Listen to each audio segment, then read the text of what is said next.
It's a double whammy, and this is my other line as well. This one's got to be great fun. Oh, the back one's a nice fish. That is a nice fish. But then, every fish is a good fish. In this episode, I'm going out off the south coast, fishing with Wayne Comben in a small boat. Light tackle, small rods. You won't believe how light. Can we catch anything? Stay tuned to the Totally Awesome Fishing Show to find out. First job is to get that anchor down. As all fishermen know, you can barely get it down fast enough. You can't get that rope out quick enough. And over the side goes the boy for the ordinary ring for retrieving it. Come on, come on, come on, Wayne. I want to get a bait in the water. Okay, we're... you might want to just have a look at that rod, because it's springing away like a good one. Well, it was. Typically, now I say that, it's stopped, but anyhow. Tell them what we're doing, Wayne. Right, we just literally rocked up here, inshore mark. It's called the blocks, submarine blocks. Defences in the Second World War. Got to be a bit careful of them, because they can shallow right out, and people have busted off on the bottom, on their Harlem props on the tops of these. They're huge concrete structures, basically. Well, of course, fish like structure, so we've come here sort of late summer. You wouldn't know it, looking at the weather. Typically, we've had brilliant sunshine for I don't know how long, and then today it's gone miserly, but it's still not a bad day, as you can see. And all we're doing at the moment is I'm just prepping. I've got quite a few scad that were kindly given to me by the legendary local skipper, Pete Kilshaw. He's charter skipper anyway. He runs mostly does bass trips, and he's a legend. He really is a great man.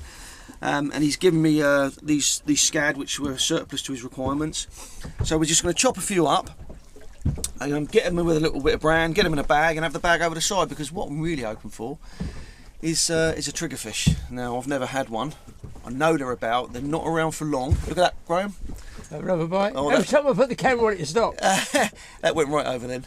Absolutely bent right over. But so yeah, so we're here hoping. We know we're going to get black bream, quite a few of them as well, hopefully.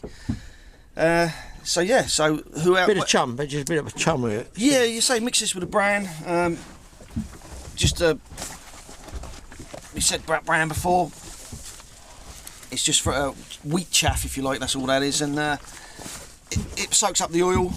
So we'll bag that up, drop that down, and hopefully that'll give a little trail that will encourage fish into the swim, if you like, and we'll pick them off. But I said literally, we've just got here, just started, put one rod over, and I say you can't see it obviously because you've got your back to it, but that rod has sprung 3 times already, with no doubt bream nicking the worm off. But we'll see what comes along, shall we? So hook baits, what are we going to run through the hook baits? Well, what have you got when we... Well, a bit of everything at the moment. We've got ragworm, very difficult to get hold of at the moment. Small tide, so they're not digging a lot.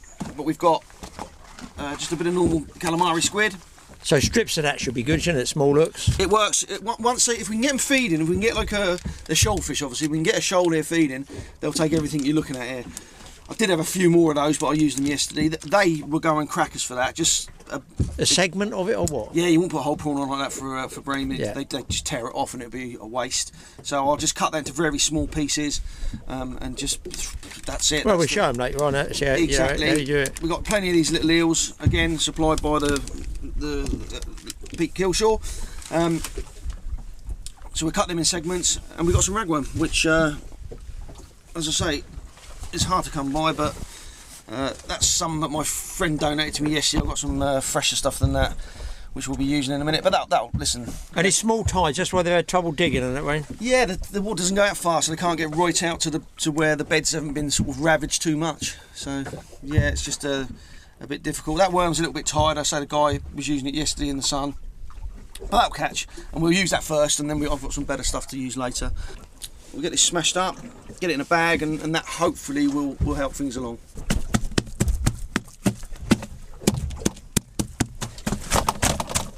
Apologies for those that are just sitting down for an evening meal with fish, having a nice plaice or bass fillet. Make a nice patty out of that, fry it up, lovely. But yeah, I just want to pound it down with a bit of bran. There's a few sand hills I've chucked in there. Just adds a bit of scent trail.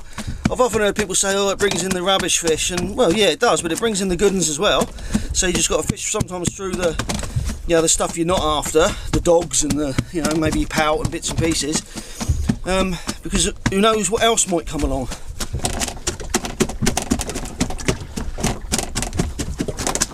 Those blocks, Wayne, do they go right into the shore? Yeah, virtually. You know, as shallow as maybe a U-boat could have got in through into Portsmouth Harbour.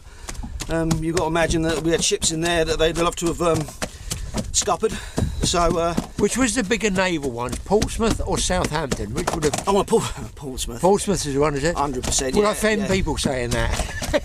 Not really. Which is the war one, you know? Not really. It's a fact. You know, I mean, no, Portsmouth and Plymouth, I think, were you know, on the south coast. No, Southampton is a big commercial port, huge commercial port. It would have been target for bombing as well as subs coming in there, wouldn't it? Yeah, almost certainly. Yeah, the whole of the south coast. Funny enough, over the way there, over on Farlington Marshes, they built a fake town.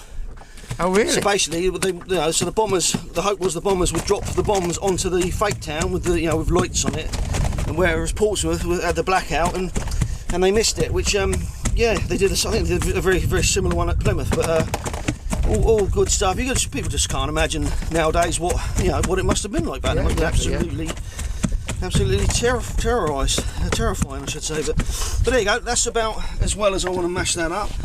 But what we're also going to do is pack some of these swim feeders full of chopped worm and bits and pieces, and it's hardly any tidier, so that will act as there's a bit of a weight there at the bottom, so that'll be the weight as well. And again, it's just, will it encourage things into it? Well, yeah, it will. Can only try. It will. It'll work.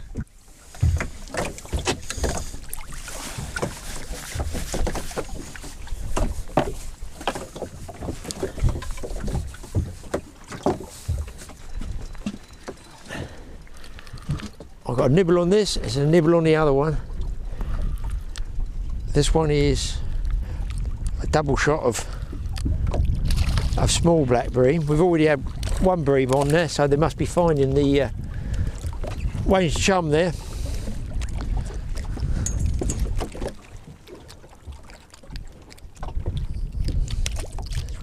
Let's have a look at this one, and on this one is another small fish. So it seems small hooks, small baits, little pieces of worm.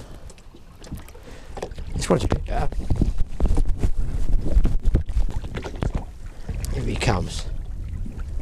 So you can see there, all I've got is a weight at the bottom, hook, and that's it.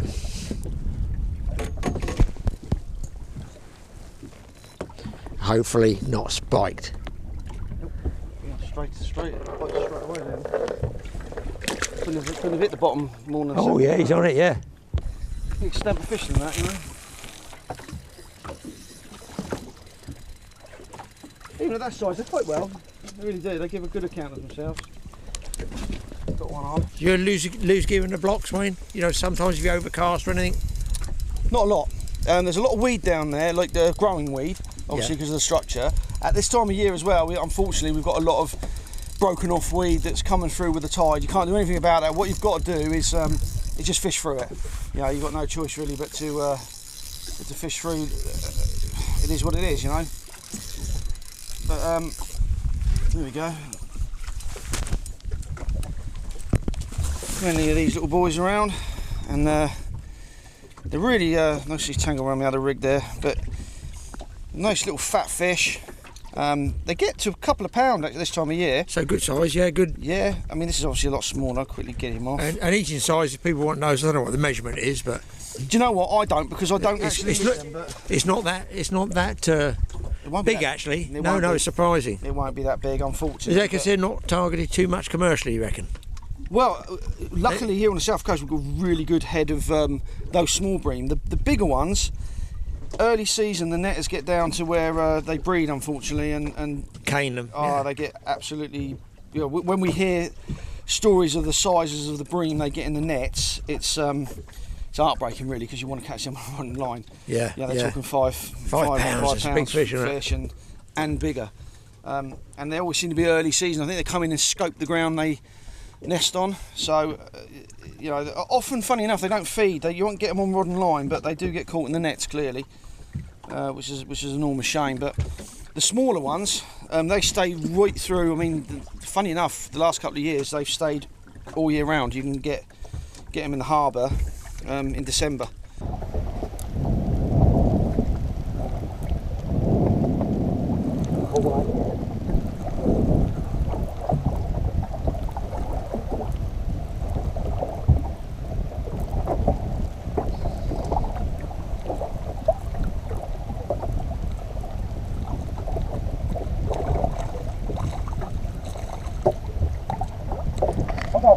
I'll leave one trying to pull someone.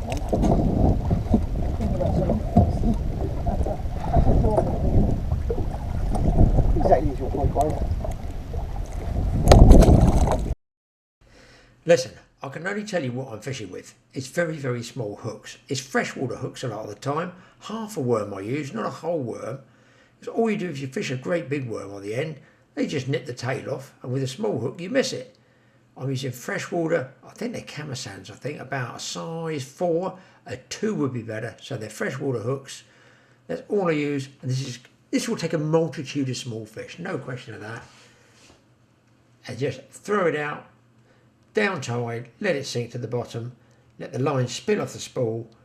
As usual, always check your drag, and then you're ready to get a bite.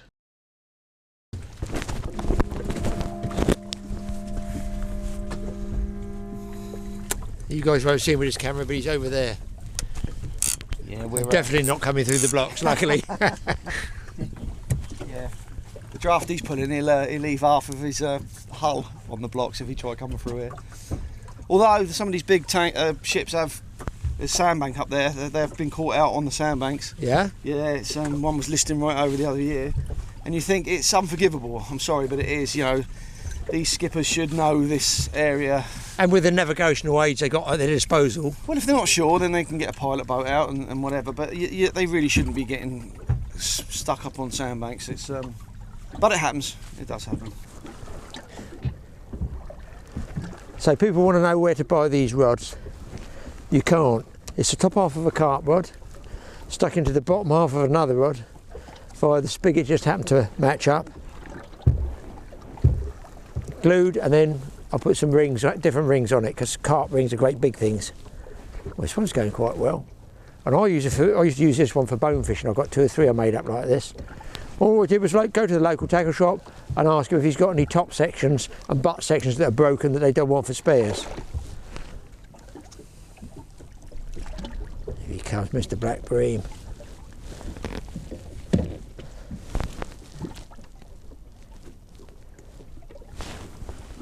Here, a nice looking fish that will still give me a nice spike.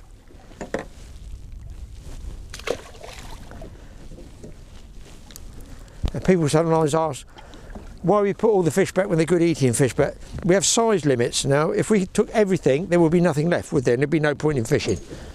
So it'd be like having a cow. So it's like having a cow. You can milk the cow and you can live for the life of the cow 10 years, or you can kill the cow and live like a king for about a week. I'd sooner live for longer myself, because that gives me more fishing time.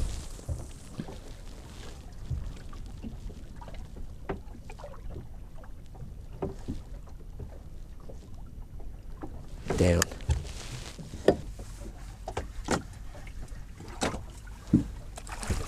They do go well. They do go very well. Slightly bigger one there. Yeah, I think that's about one, Wayne. Yeah, he's slightly bigger. Again, lovely hooked. Let's get that hook out of him. So, but yeah, they are cracking fish. They really. I mean, look at that. What a beautiful thing. And he can go straight back. You watch him, you'll dart him in, and he will fly away. Wow, straight down. Now Wayne just put a grip lead on this one and chucked it up tide. Looks like a fish on there. Possibly the same sort of thing we're getting, but just kind of hoping we might pick up something a bit different. Maybe a place, dab, dragonet, scorpion fish, anything really like that, just a little bit different. And what's on that one, Wayne? Is that squid or worm? Little tiny bit of worm, small tiny little hook. I will say, I can't. That's the boat, not Wayne, by the way. Oh, coming in deep. He's just kicked place. Oh, look at that go now. Wow. Suddenly Oh, it's a better black bream. Oh, that's a nice bream, Wayne. Oh, yeah. that is a nice one. There you go. No, Look at that one. He's a clunker. Oh, good fish. Watch them small looks. Wait, you'll curse me when it bings off. Get in. That's a nice one. That's a lovely black bream. Isn't it? That's a beaut. Let's get the ugly weed out of the way. Now, look at that. That is a beaut, that one. Lovely fish. Lovely, lovely fish. We'll get him back, but you can eat those anyway, can't you, Wayne? What would you use, bacon, fry them, or what? They're good on the barbecue. I'm getting back because he's kicking away nicely. I mean, you watch him. They go back so well. Go on, straight down. Yeah, I've had them in a foil parcel. Put a bay leaf and some chilies and bits and pieces in the cavity and just barbecued them. Very, very nice like that. That's about the only way I do eat them, actually. I don't eat bream that much. But barbecued, it's nice. You just pick it away from the bone.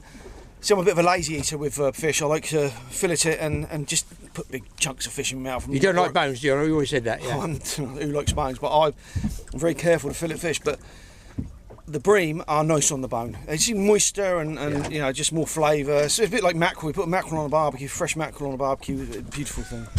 Look at that. Pop over here. See if that fish is on. Yeah, he's on up there. We've been getting bream upon bream, guys. There is no shortage of bream. In fact, there you go. Both rods going at the same time. I was always against the anti-vivisection thing, or against vivisection years ago, but I can see the logic in having 3 arms.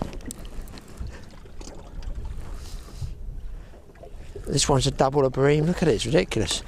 Mount fish is amazing.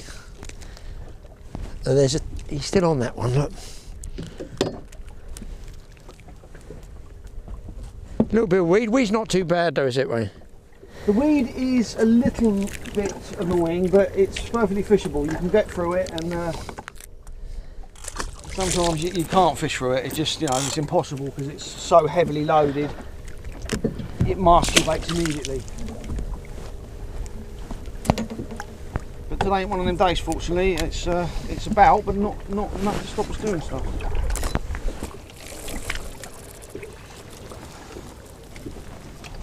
But this is what I hoped it would be, you know, a bit of action. Bit of action all the way, certainly is. Like I say, I'm still hopeful for something different coming along. Already, I'd say, probably I fished 2 hours through this last year in the hope of a gilthead, and then one of them, bang, was a little pound gilthead. So, well, this is a rarity nowadays, sort of locally. It used to be nothing. All we used to catch was these and flounders in the harbour. If I can get hold of him, you know, typically wriggly as an eel is the expression. And that's a freshwater eel. So is that why they call it green eel as well? Yeah. Some are called silver eels, even though they're green. But I mean, you can see what they do. They're plunderous things. They're so wet and slimy and wiggly and.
Well, we didn't do a great deal there, so with the speed this boat has, we can go at warp speed. That's the latest craze buzzword, isn't it?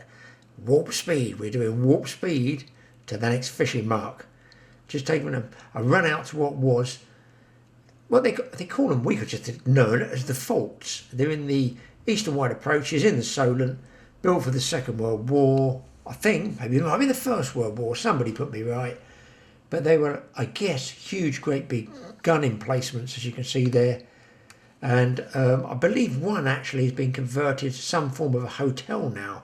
And whether it's open or not, I don't know. Or plans are in for it to be, used as a hotel. So we decided to skip over there. A lot of people go around these fishing for the mackerel, but we did think if we got small hooks and worm baits, was it worth going up close, just drifting the boat past them in a slow to medium tide and see if there's any baits on the bottom. And where I'm fishing there, I'm pointing at virtually the gun emplacements, I guess. There, see all the holes around the edge of it? Now, did they take cannons? What did they take? I don't know. Somebody in the military will tell us what type of howitzers or whatever they had firing out of there. Well, we tried, didn't do any good there. Had another move this time. No, we're not going to Dover. It's not the White Cliffs of Dover.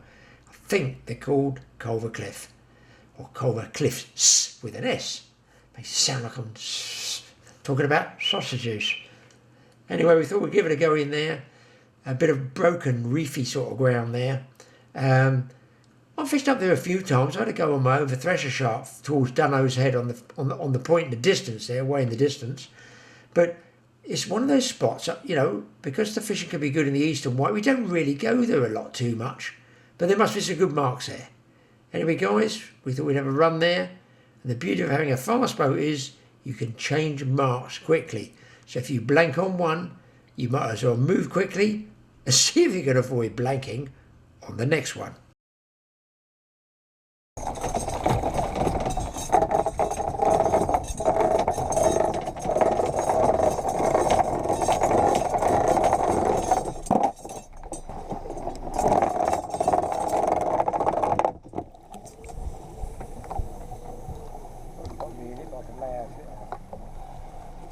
I never use this pole, I should use it more.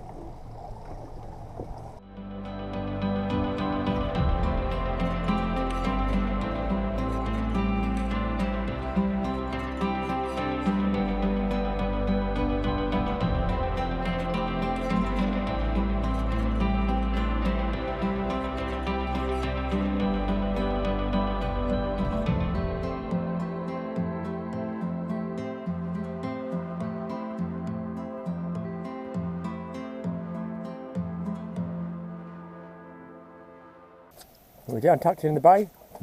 Lovely and flat, as you can see. Waited a little while. Had a couple of bites in your Wayne and them. It's a wrasse. Oh, nice wrasse, yeah. There we go, ballan. We are quite near a bit of reefy ground. Oh yeah, nice fish, yeah. Oh, yeah. There's me guinea, yeah. Right, so yeah. I'm going to T-bar them off. They're not the toughest fish, and I don't want to take him.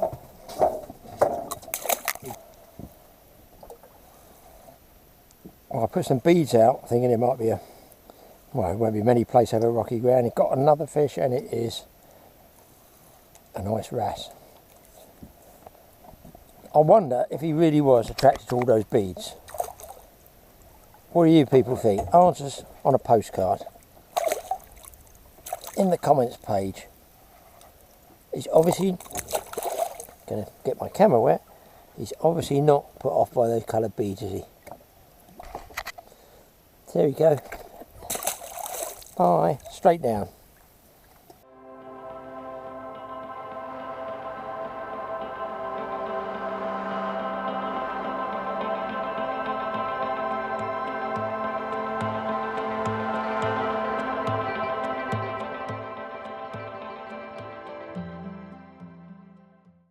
So there you go, what I've got there, guys, is a little short running bead, boom, lead, trace 2 or 3 feet, and there you can see, I don't know, 8 or 10 beads and a ragworm on a hook. You can actually see the current working the worm there. I wonder if that also attracts them.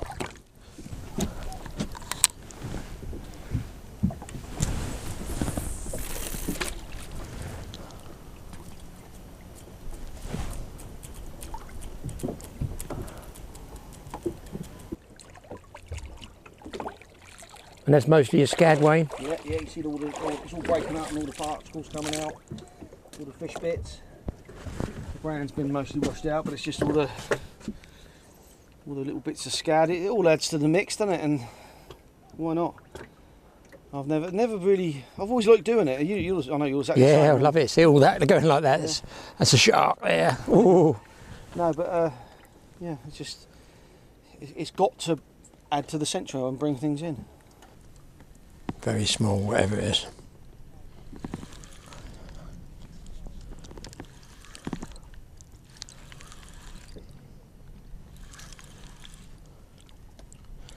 Small wrasse, real small wrasse.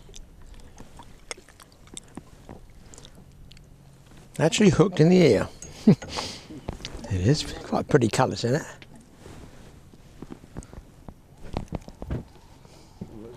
I was just looking in. No, that's a corkwing. Is it a corkwing wrasse? That's a little corkwing wrasse, I think. Oh, it's got a shorter dorsal, it looked like. Has it got a black spot by its tail? I don't know what that is, you know. It's got a circle thing there. Yeah, I think I call everything a small ballon, but it's just his dorsal looked a bit small. I think that's a corkwing, but I'm just wondering whether that could be something like a rock cook or something different. I thought most of the corkwings have got a spot by the tail. Right in the root of the tail. Oh, that's sort of got. Turn it round. Let's look at the other side of it. It's got there's some form of that. Little corkwing.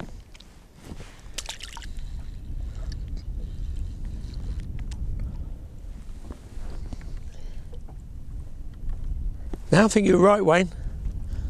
Well, here's another wrasse. It doesn't have the dot on the tail. That's a ballon.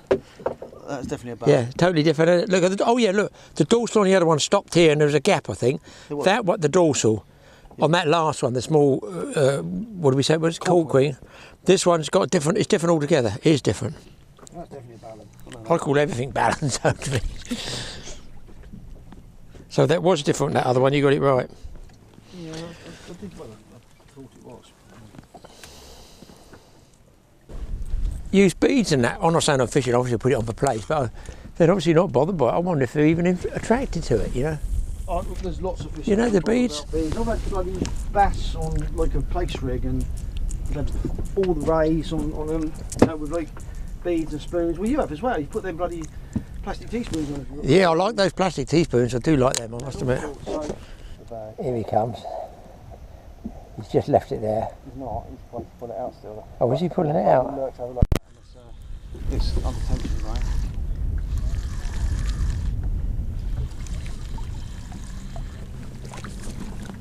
Yeah, definitely the Wrasse corner here. wrasse hole.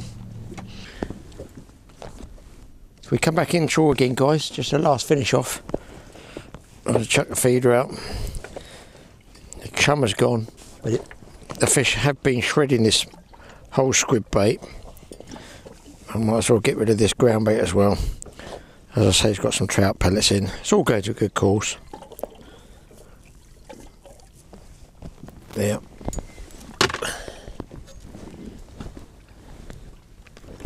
Tide's now flooding. Let's give this a wallop out there.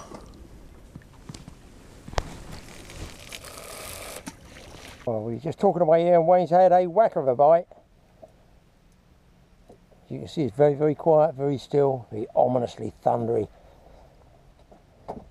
They hit so hard, even a small bream of a pound and a half, they do it really well. We're only using very light rods to enjoy the fight. That said, that's another...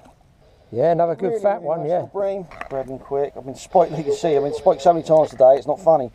But yeah, they're lovely, they're really lovely things. Got a few now. Yeah, we've had so many, it's unbelievable. But look how wide these little fish are. You know, I don't know if I can turn that around to the camera, but they're really... Yeah, they're chunky, aren't they? They're really fat little fish. You can go, you wanted to go back.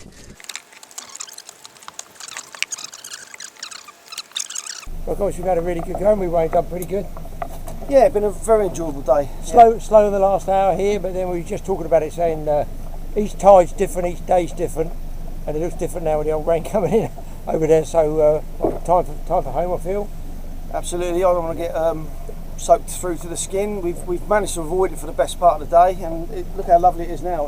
It's been really good, really flat. Right. 50, 60 bream, I don't know, half a dozen or a dozen wrasse. So we've done okay. So guys, we're going to go head back now. Don't forget to watch the next show. Fingers crossed we'll be out on the water again.